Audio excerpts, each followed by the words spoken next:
Matthew 14. At that time Herod the Tetrarch heard about the fame of Jesus, and he said to his servants, "This is John the Baptist.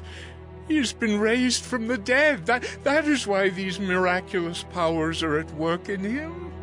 For Herod had seized John and bound him and put him in prison for the sake of Herodias, his brother Philip's wife, because John had been saying to him, "It is not lawful for you to have her." And though he wanted to put him to death, he feared the people because they held him to be a prophet. But when Herod's birthday came, the daughter of Herodias danced before the company and pleased Herod, so that he promised with an oath to give her whatever she might ask. Prompted by her mother, she said, "Give me the head of John the Baptist here on a platter." And the king was sorry, but because of his oaths and his guests, he commanded it to be given. He sent and had John beheaded in the prison, and his head was brought on a platter and given to the girl, and she brought it to her mother. And his disciples came and took the body and buried it, and they went and told Jesus.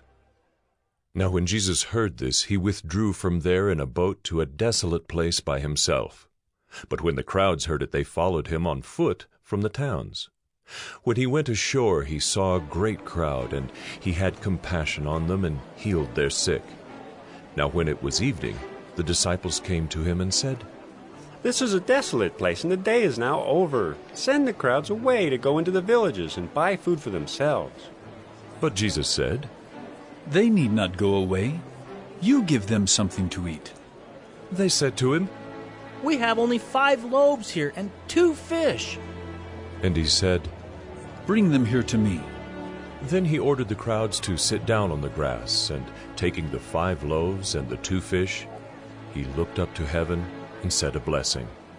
Then he broke the loaves and gave them to the disciples, and the disciples gave them to the crowds. And they all ate and were satisfied. And they took up 12 baskets full of the broken pieces left over. And those who ate were about 5,000 men, besides women and children.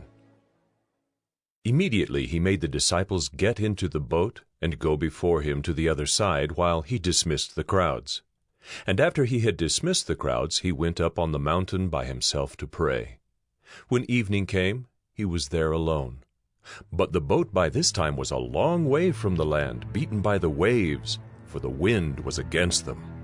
And in the 4th watch of the night, he came to them walking on the sea. But when the disciples saw him walking on the sea, they were terrified and said, "It is a ghost!" And they cried out in fear, but immediately Jesus spoke to them, saying, "Take heart! It is I! Do not be afraid!" And Peter answered him, "Lord, if it is you, command me to come to you on the water." He said, "Come!" So Peter got out of the boat and walked on the water and came to Jesus. But when he saw the wind, he was afraid, and beginning to sink, he cried out, "Lord, save me!" Jesus immediately reached out his hand and took hold of him, saying to him, "O you of little faith, why did you doubt?" And when they got into the boat, the wind ceased, and those in the boat worshipped him, saying, Truly, you are the Son of God." And when they had crossed over, they came to land at Gennesaret. And when the men of that place recognized him, they sent around to all that region and brought to him all who were sick, and implored him that they might only touch the fringe of his garment. And as many as touched it were made well.